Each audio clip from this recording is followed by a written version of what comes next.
What up, Fight World? It's your boy Ego, and I'm back with some more boxing, and I'm back pissed off.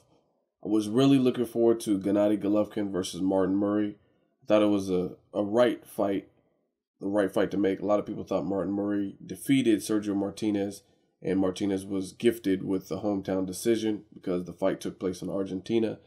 Now the fight's not taking place. Supposedly, they're fighting on the same card, which I could give two shits about. But they're not fighting each other. So realistically, I've said this before, Gennady Golovkin's very entertaining. At this point, I'm aware he has shocking power. He can beat cab drivers. He can beat C+ fighters. He can beat guys that are smaller than him coming up in weight. The real test, the only test, is how will he look if he moves up in weight, or how will he look against the top middleweights. That is what I want to see. He's already a handful. He's already too much. The man's over 30 years old in the sport of boxing. And in the sport of boxing, that's kind of old. You have all these young champions and whatnot. So he needs to get cracking. His management team needs to get cracking and make something fucking happen. Martin Murray, to me, that was a stern test because Martin Murray's a big dude in terms of his physical size. So if Gennady Golovkin has the power that we've seen against other people, and he can move Martin Murray and do basically what he's done to Martin Murray to the Macklins, or do what he's done to the Macklins and the Curtis Stevens and Rosados. If he does that to Martin Murray, that's a real testament because Martin Murray stood his ground, and in the whole Sergio Martinez fight, you can say whatever you want, but I don't recall a time where he was in trouble, so to speak. And Martin Murray had Sergio Martinez actually in trouble, knocked him down once, in my opinion, twice, but they didn't count one of them.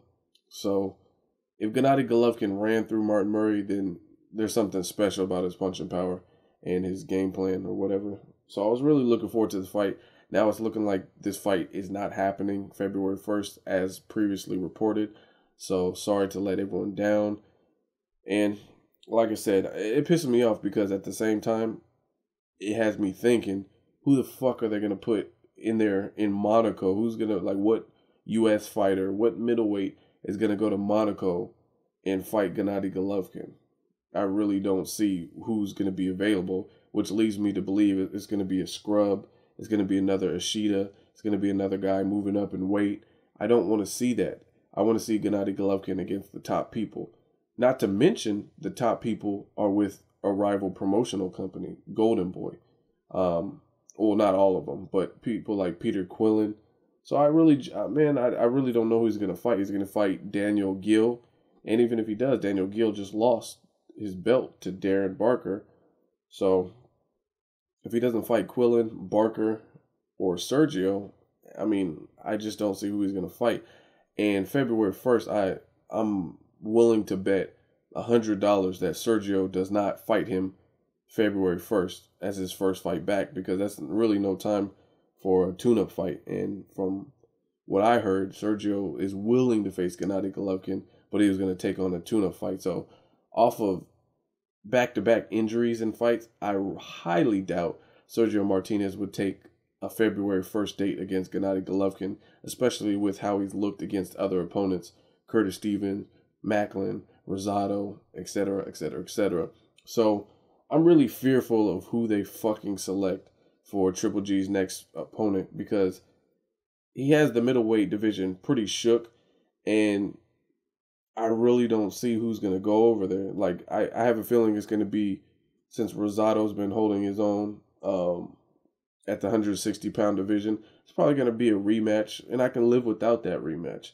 I'd watch it just to see what Rosado does if he doesn't get cut, and just because he's given other middleweights problems, people like J. Leon Love, Peter Quillen. But that's not the ideal fight. The ideal fight is Barker, Quillen, Martinez, Martin Murray, those type of guys, not as opposed to someone he's already beat. So I really have no idea who they're going to select for him. I know their options are limited, especially with certain fighters only fighting on Showtime and certain fighters only fighting on HBO and that whole bullshit. So let me know what you guys think. They haven't, it's all to be announced, nothing set in stone. I don't even know who Martin Murray's fighting, so I don't think they have opponents. So why the fuck are they fighting other people? Fight each other. Let me know what you guys think. As always, hate, comment, or subscribe. Till next video, it's Ego signing off.